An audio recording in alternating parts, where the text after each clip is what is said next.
Hey guys, welcome back to another Unfiltered Gamer Kickstarter game review. Today's game up on the docket is a nice little dice chucking game. It is made by Thing 12 Games and it is called Dice of Crowns. A little small mint tin box here. The old king is dead and his crown is now up for grabs. Unfortunately, every single other royal house in the area has also found out about this. And so it's going to be a treachery slash dice chucking attack game where you're trying to vie for the crown, and the objective is to roll and to kill the other players until you get enough points to acquire the crown. And that's basically the game Dice of Crowns. Well, let's go ahead and take you into how it's played.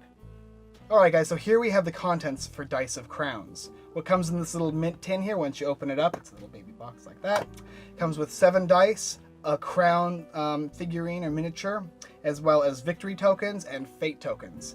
And in the game, it starts off fairly simple. It's similar to Yahtzee, where you'll take all 7 of these dice and you will roll them.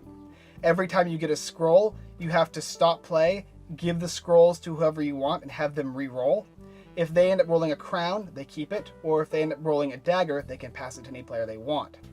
Afterwards, you continue to re-roll any dice you can. Now, you can never re-roll crowns, and you can never re-roll these daggers here, but you can re-roll any skulls or scrolls that are passed back to you. Then you continue rolling the dice up to 3 times, and if you don't get either 3 of these or 3 of these, then you pass turn. If you get 3 of these daggers here, you pass turn. And if you get 3 of these crowns here, you get a victory point, and then you pass turn. When you pass turn, you simply take all the dice in front of you and you pass it to the next player. Now, all dice obtained by your opponent, so if your opponent were to have gotten a scroll and then rolled a crown, he would keep that until his turn. And then, when he got a chance to roll, he would re-roll all dice except for his crown, attempting to go for, obviously, these 2 other crowns here. And if he got that, he would score a point. And the game keeps going around and around clockwise until a player reaches 3 victory conditions. That's the basic setup of the regular game and how the regular game is played. Let's go ahead and talk about the variance now. Alright guys, so we talked about the basic quick play version of the game. Now let's go into a little bit of the variance. First of all, you can increase the crown token count, the victory points, to 5, which will increase the game length, as well as the 5th token, you can have it be this crown. And what that means is once you get the 5th token, you have to go around the table once and still hold on to this without losing it to win the game. And how can you lose it? Well, if anybody were to roll a certain dice, like 7 crowns or 7 skulls, then you could lose this token. Or if you end up rolling 3 daggers on your turn, then you'd have to wait another round. However, if anybody else were to get their fifth point, they can also steal the crown. And so the objective goes to how long can you hold the crown long enough to win the game.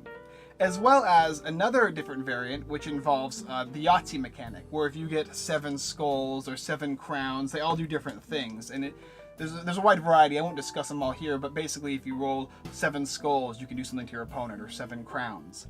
And the final variant of the game, which is pretty interesting, is you can acquire a fate token after rolling once if you don't want to keep rolling. And fate tokens are pretty simple. If you have 1 fate token, you can use it to reroll 1 die on your turn. And if you use 2 fate tokens, you can use it to reroll anybody's die after they have rolled, stopping them from gaining victory. And with these little fate tokens, it gives a little bit more of a thickness to this game.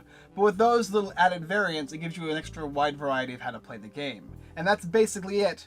Alright guys, so that's how you play Dice of Crowns. And what's really cool about this game is everything fits in this little small tin. It's a little pocket-sized game that you can pretty much play anywhere, provided you have a surface table of about this big. That being said, if you want to play with more players, this can play I think up to 6 players, well, that is the tricky part, because when you're playing with 6 players, you're going to end up passing the dice along the table to different people, and they're going to get locked with those dice, those crowns generally, after rolling those scrolls, which is a good thing for them, but a bad thing for the next player, because he's unable to roll as many dice. Sometimes you can only get maybe 2 or 3 dice at a time to roll. So, that being said, the 6-player variant, the 6-player edition, is a little lopsided in my opinion. And if we go to the 2-player variant of the game, it's a dice chucker where you go back and forth backstabbing each other in it hopes to roll the dice to win the game. And there is a lot of luck involved. It's similar to games like Zombie Dice and Yahtzee, where you're just trying to get the right things and you can re-roll or choose to not re-roll. And I think the variants are necessary in this game. Hands down, you have to play with the variants, especially the fate ones, because the fate ones let you have the choice of, okay, I've got 2 crowns as well as 2 daggers. And if I want to re-roll, am I afraid I might get that dagger? Well, with this fate token, I can re-roll again, so it can save my life. And then after that, I can pull a fate token if I don't want to re-roll anymore. That being said, the game is fairly solid. The components are very good. They're really nice for little Mint 10 games. Probably one of the better components for a Mint 10 game I've seen. The replayability is there. I think it's best at 3 to 4 players because then you have options. You can choose who to mess around with and focus on attacking the person with the most crown points. I also like the variant that increases the time length of the game up to 5 crown points, and also that 5th being that specific crown. You have to hold it for an entire turn. It just gives the game a lot more like flesh, you know what I mean? And I think it's really needed for this kind of a game, because otherwise it's a simple dice chucker. That being said, though, overall, the game is very enjoyable. I really like it. It's very similar to games like Yahtzee and Zombie Dice and the feel of King of Tokyo, but it's all put into this little small box. Now, does it have as much thickness and as much theme? Not so much. But that's okay for a small game, and I suggest you guys check it out. It'll be on Kickstarter, and we have the link provided in the description. Alright guys, so that's it for the game Dice of Crowns, the dice chucking little tin game.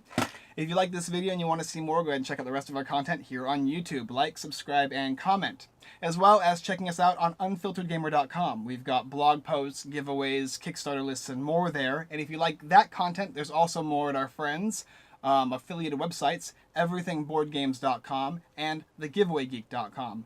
Alright guys, thanks for watching, and I look forward to seeing you next time.